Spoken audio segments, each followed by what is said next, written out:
Si buscas un portón automático para tu casa o para la oficina, asegúrate que sea fuerte, que sea seguro, que sea práctico, que sea un SEA. Porque solo un portón SEA te asegura el mayor respaldo técnico, un service propio en todo el país y la garantía de todos sus productos. Ingresa en seaportones.uy o llama al 2601-2611. Si vas a elegir un portón, que sea un SEA. Besos también para Marcia Collazo. Buen día y bienvenida, profe. Hola Alejandro, ¿cómo estás? ¿De qué en este momento de la vida, cómo te llama más la gente? ¿Profe, doctora, escritora, cosita linda de mi amor?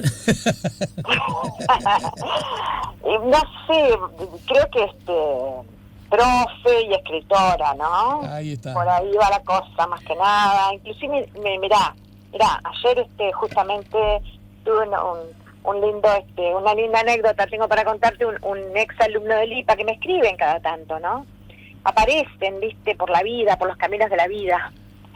Y yo había colgado una breve reflexión sobre Maradona, y me escribe este chiquilín y me dice, nombre ya, ¿no? Y me dice, profe, ¿te acordás cuando la clase de Historia de las Ideas en América hablamos de Maradona varias veces y decíamos que el rencor y el enojo de Maradona, porque para mí Maradona sobre todo era un hombre cargado de enojo, de ira, de ira contra muchas cosas, contra un destino cruel con el mundo, porque era un hombre sumamente sensible, pero también porque seguramente arrastraba muchos dolores y llagas él mismo, ¿no?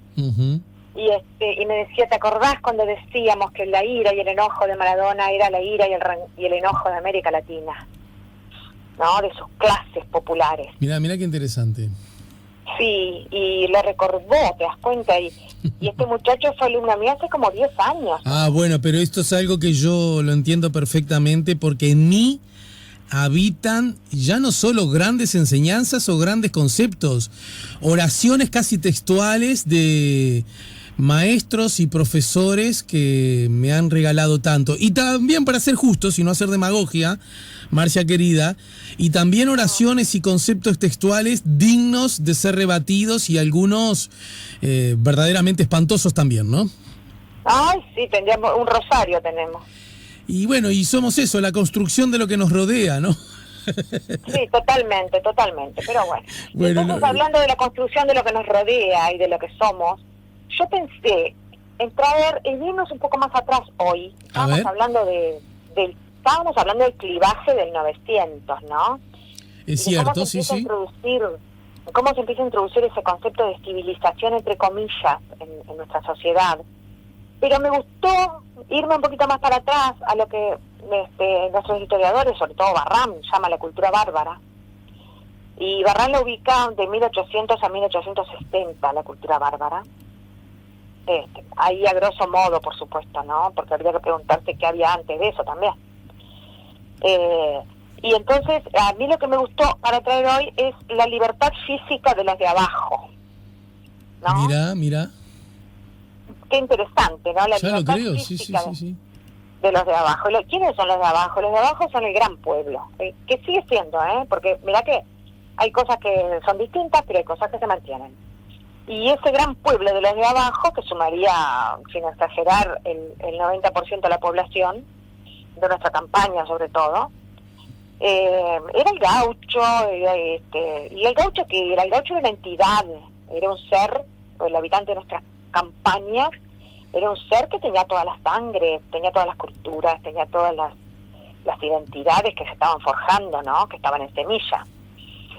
Pero era una sociedad que no era la burguesamente disciplinada de la que van a hablar luego los historiadores, era una sociedad libre, indómita, salvaje, en buena medida, pero también una sociedad que era mal vista por los poderosos, porque precisamente los poderosos, y estoy hablando acá, por ejemplo, de los grandes industriales, los comerciantes que hacían el comercio de importación y exportación con Europa, y los políticos, tanto nacionales como extranjeros, veían a esta gente con perplejidad, veían a esta gente, ¿por qué no con enojo, con escandalizamiento, no sé si se dice así, se escandalizaban de la libertad de nuestros habitantes de la campaña y se referían a que eran vagos, ¿no es verdad?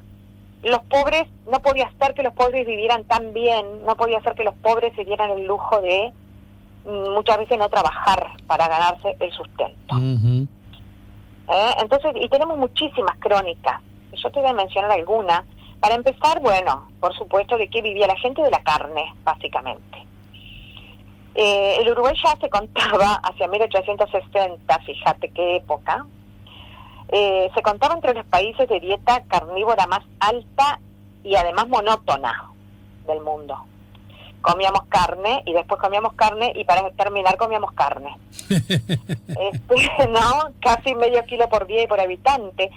Ya en ese momento casi medio kilo por día y por habitante se estimaba, en Montevideo al menos. En Montevideo estamos hablando de registros, 1860.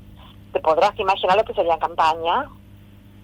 Si te caía, los carniceros atendían en la calle, en un puesto callejero, al golpe del hacha. Si se te caía un cuarto trasero de vaca, ahí quedaba tirado, literalmente. Claro. Era el golpe, era donde caía el cuchillo, ¿viste? No era como ahora que te pesan y te dicen, mira, se pasó un poquito del medio kilo, lo llevas igual. Claro. No.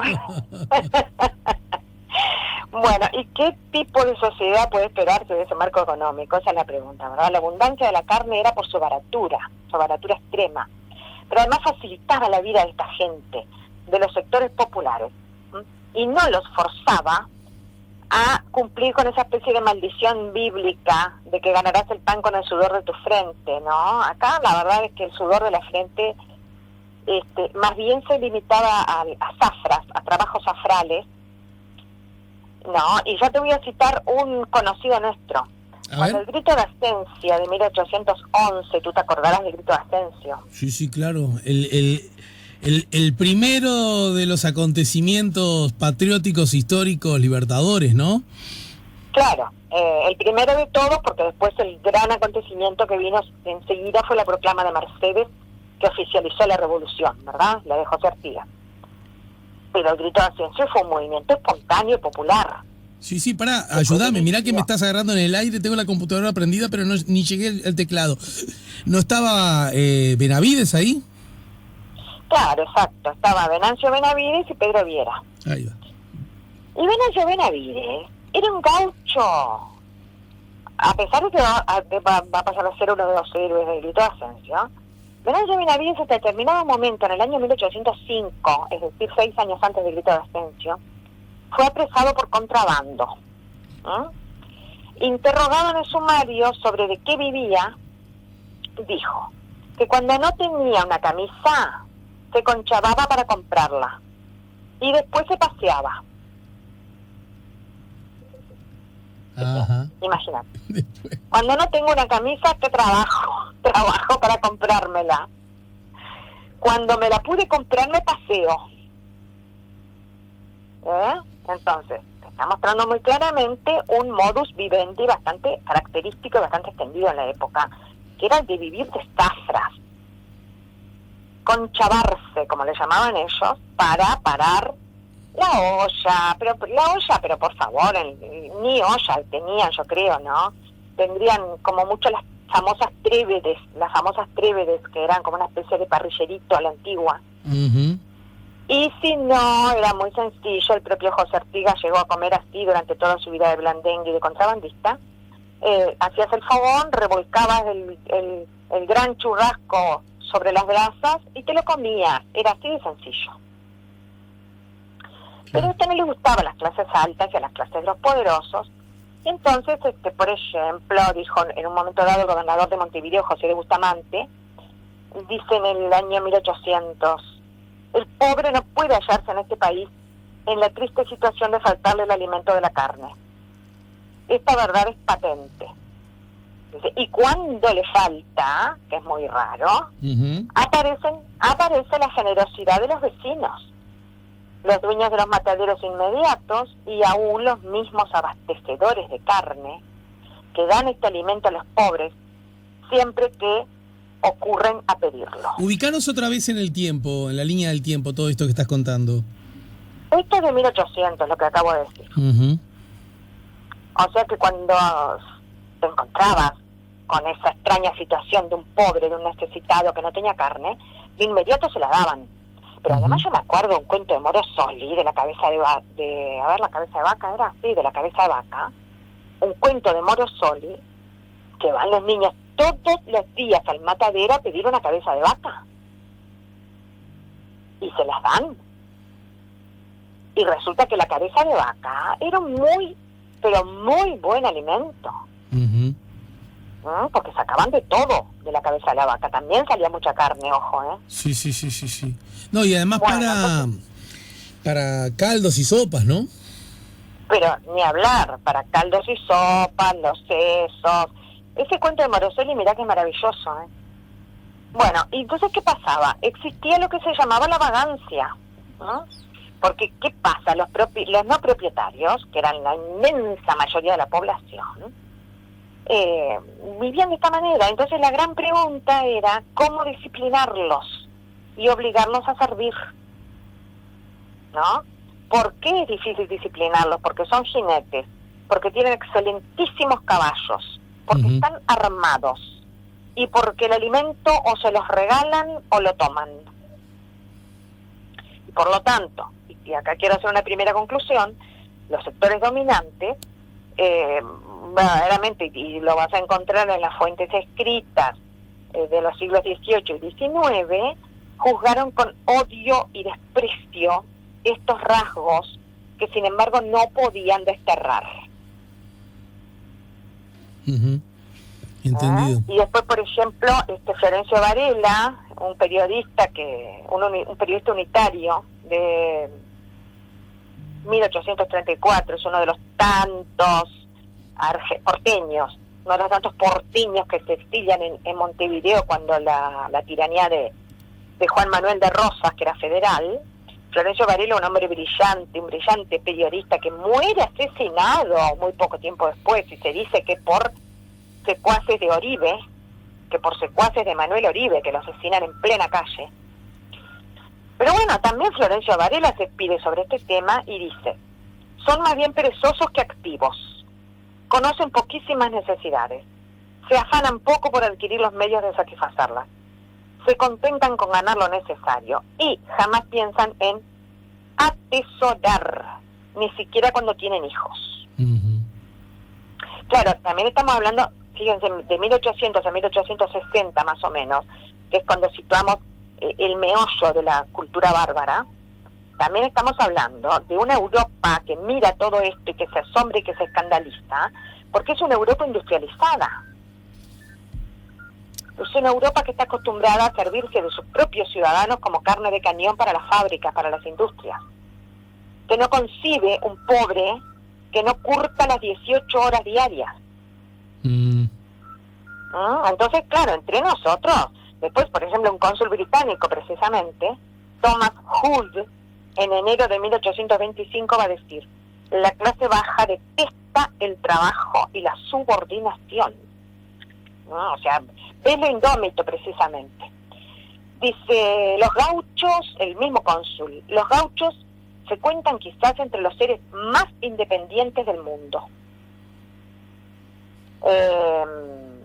Y por supuesto Arsenio Isabel. Bueno, Arsenio Isabel en realidad es un viejo conocido nuestro, es un cronista francés que inclusive estuvo en Paysandú antes de los cruentos sucesos, y vio, te das cuenta, en Paysandú estamos hablando de la campaña pura y dura. Y entonces dijo, esa gran facilidad de subsistir casi sin trabajo es lo que genera en ellos el espíritu de insubordinación. Y agrega una frase que para mí es fundamental. ¿Cuál es? Esta costumbre de la libertad física hace que ningún gobierno monárquico pueda mantenerse entre estos pueblos. Claro, la libertad física. La libertad física, que también te da una libertad espiritual, ¿sí? Porque en el imaginario colectivo lo que nace, lo que cuaja es esa libertad, que también tiene sus bemoles, por supuesto, porque también podríamos decir que esa libertad física va de la mano de la violencia, y no olvidemos que en nuestros partidos tradicionales, el blanco y el colorado, se acostumbraron a dirimir sus diferencias ideológicas por medio de la guerra. Eso también hay que verlo en el medio de esta reflexión sobre la libertad física. Y eso fue así. Claro. Eso fue así por lo menos hasta la Gran Guerra Civil de 1904. Estamos hablando de, yo te diría unos, por lo menos 90 años, 80 años ponele, de que los nacientes partidos solo encontraban una forma de dirimir sus contiendas ideológicas y era la guerra. Dicho de otra manera, la sangre. Ese es el correlato de todo esto que estoy contando para ti, para los oyentes. De ahí que sea tan importante, porque yo siempre trato de rescatar la importancia de los temas de los que hablo. Estos no son meras anécdotas. Nos podríamos preguntar por qué le dedicamos tanta atención a estas crónicas, a estas citas, ¿no? ¿Por qué le dedicamos tanta atención a lo que dice Venancio Benavides, que cuando no tenía para una camisa se conchavaba y cuando la tenía se paseaba? Y bueno, porque tiene que ver, claro, porque tiene que ver con nuestra historia. Claro. ¿Y de dónde salen los miles de gauchos que van a pelear en las guerras civiles en las cuchillas? ¿Acaso dejan sus trabajos? Claro. Y bueno, sí y no, porque no tenían trabajo propiamente. Sí, acordate el cuento... ¿Cómo se llama? Probablemente el mejor cuento de la historia del Uruguay, pero estoy metiéndole color simplemente para ganar la atención. El de Arregui, Cuento con un aljibe, creo que se llama, es el nombre. Y... Ay, me encanta Arregui, pero no me di cuenta bien cuál es. No, pero... es una maravilla. A lo mejor, mirá que a cualquiera se le pudo haber pasado, ¿no? Siempre digo, no todos tenemos que haber leído todo, ¿no? Y justamente él habla, no quiero, como se dice ahora, espoliar mientras estoy hablando contigo lo estoy buscando. Cuento con aljibe se llama, Cuento con aljibe. O Cuento con un pozo. Cuento con un pozo. Un cuento con un pozo, creo que es el nombre. Ajá. Bueno, y alude justamente a que vienen los forajidos. A ver, vienen los ejércitos en el marco de la guerra civil a buscarlo a él. Y el hombre ya estaba aquerenciado con mujer e hijo y se esconde. Porque no quiere participar, ¿se entiende a lo que voy? Y es bien ese momento, escuchándote a ti con tanta claridad, queda justamente muy claro que es bien, es del libro, justamente el libro de Arregui se llama Un cuento con un pozo y otros cuentos. Y mira, te puedo decir incluso que el año de edición, ya te lo voy a decir, es del 50. Y es ese momento bisagra que, como vos señalás, en donde el ser humano, el que podríamos llamar ese gaucho, ese hombre de la libertad, empezó a decir, bueno, hay otras cosas por las que empiezo a optar, ¿no? A ver si sigo bien tu derrotero. Y tiene que ver con mi tierra, mi trabajo, mi mujer, mis hijos, ¿no? Esta cosa de querer. Y entonces ya no voy simplemente detrás de cualquier divisa, porque esa es mi vida y para eso estoy formado, ¿no? Exacto. Mira, me viene muy bien lo que me acabas de señalar, esa referencia que hiciste, porque justamente yo te diría que hay otro clivaje más. Hablé del primer clivaje que fue el del 900, ¿te acordás? Y dije, vámonos para atrás, porque para atrás también nos explica mucho la historia. Sí. Y bueno, pero justamente, yo te diría que hacia 1850, estamos ya casi terminando en la etapa de la cultura bárbara, empieza a surgir ese otro, ¿cómo te diría? Ese otro impulso en el ser humano, ¿verdad? En el habitante de nuestra tierra. No es solo la libertad física, la libertad de las anchas llanuras, o de las penillanuras y de la carne y del caballo, ¿verdad? Sino que también empieza a surgir una cosa que es bien importante en nuestro país, que es la igualdad de los seres humanos. Y eso también empezó a ser puesto de relieve por muchas personas, Te voy a mencionar, porque ya nos queda muy poco rato, sí. En 1847, Bernardo Berro, que llegó a ser nuestro presidente del Uruguay de 1860 al 64. Bueno, en 1847 dice Bernardo Berro: las clases de América están divididas por cortes en el sentido de tajos, mucho menos profundos que en Europa. La revolución de la independencia ha obrado poderosamente para aproximarlas unas a otras y confundirlas, o sea, mezclarlas.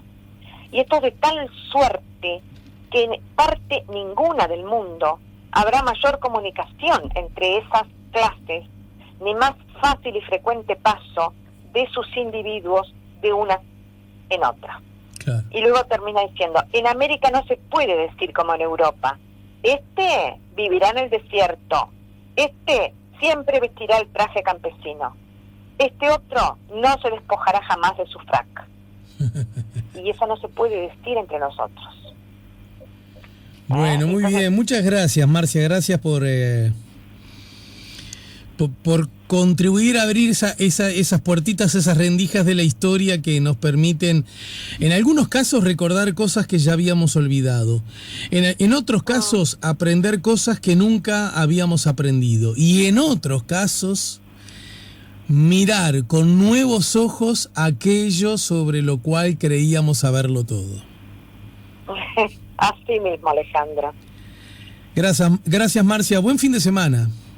Lo mismo para ti y para toda la audiencia. No sé si tenés presente que hoy, bueno, primero, 27 de noviembre, es el día en el cual recordamos aquel, bien cerquita acá de la radio, el acto del Obelisco, ¿verdad? En la lucha contra la dictadura y recuperación democrática. Esto de la perspectiva histórica. Y desde la perspectiva... Diga. Otro hito del cual deberíamos ocuparnos en algún otro momento. Y desde la perspectiva cotidiana te diría que, así como quien no quiere la cosa, este es el que viene, a partir de mañana, el último fin de semana de noviembre. Bueno, feliz diciembre, Alejandro. Ya nos vamos a encontrar en diciembre, ¿te das cuenta? Sí. Te mando un beso cariñoso, Marcia. Gracias, lo mismo. Marcia Collazo nos ayudó a poner la mañana en camino. Si buscas un portón automático para tu casa o para la oficina, asegúrate que sea fuerte, que sea seguro, que sea práctico, que sea un SEA. Porque solo un portón SEA te asegura el mayor respaldo técnico, un service propio en todo el país y la garantía de todos sus productos. Ingresa en seaportones.uy o llama al 2601-2611. Si vas a elegir un portón, que sea un SEA.